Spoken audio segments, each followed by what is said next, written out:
my name is Aagya Bista, and here is my reflection on three films about African American dance influence. I'll be sharing my thoughts and reaction to each of the prompts that's provided in the assignment.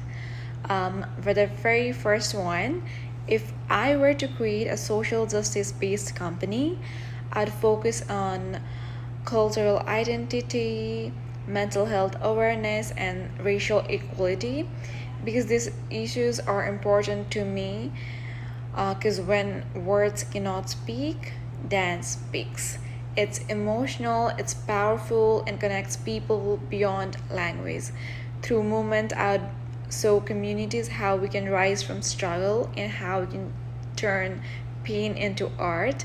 My choreography would be a blend of modern and African diasporic style dance, showing strength and vulnerability. I'd hope audiences walk away not only thinking about the beauty of performance but also the message that art can move hearts and spark changes. And now moving forward, why Catherine Dunham and Pearl Primus are considered dance legend because they redefine what modern dance could be. Dunham created the famous Dunham technique combining anthropology and dance. She used isolation, rhythm, cultural storytelling drawn from African and Caribbean tradition.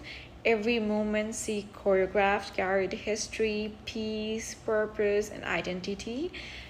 Meanwhile, Pearl Primus brought incredible emotion and activism to her work. Her famous work, Strange Fruit, protested racial violence with raw physical power.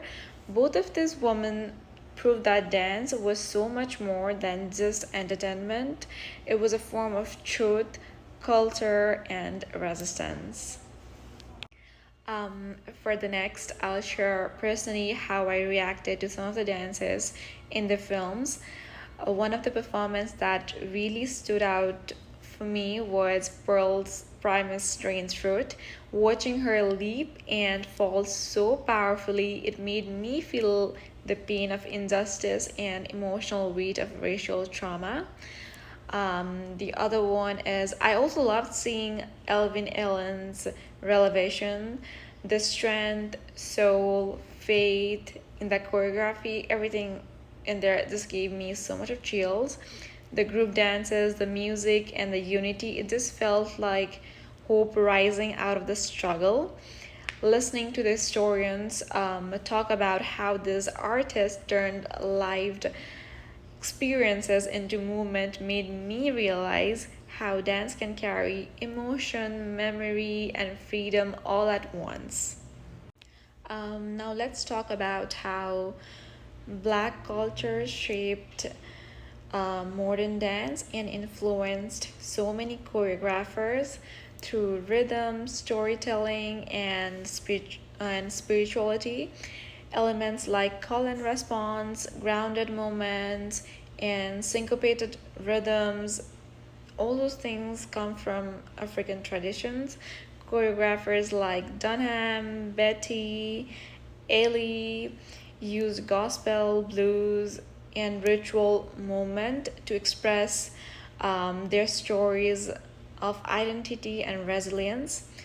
Their work showed that dance is not just only about the form, but it's about the truth, the community, and the spirit of the survival. Through these cultural influences, modern dance became a celebration of heritage and creativity. Yeah, that's all I got to say. And finally, I like to describe how the Black and African aesthetic still shows up in dance today. It celebrates rhythm, energy, and emotional honesty. You can see it everywhere. It's in hip hop, jazz, Afrobeat, and even in modern and contemporary dances. The focus on grounded movement, improvisation, and storytelling all trace back to African roots. Companies like Elvin Ellen American Dance Theater still honors this tradition through powerful, expressive choreography. What I love the most about all of this is how aesthetic connects past and present. It keeps African culture alive while also inspiring new generation to move with this pride and purpose. After watching all three films, I feel truly inspired. The dancers, the historians, and the stories reminded me that African American artists shaped not just the dance but the social progress itself. Their courage to blend dance and activism shows that dance is so much more than just a movement. It's a voice for freedom, identity, and humanity. And this is all I have. Thank you so much for listening. Bye.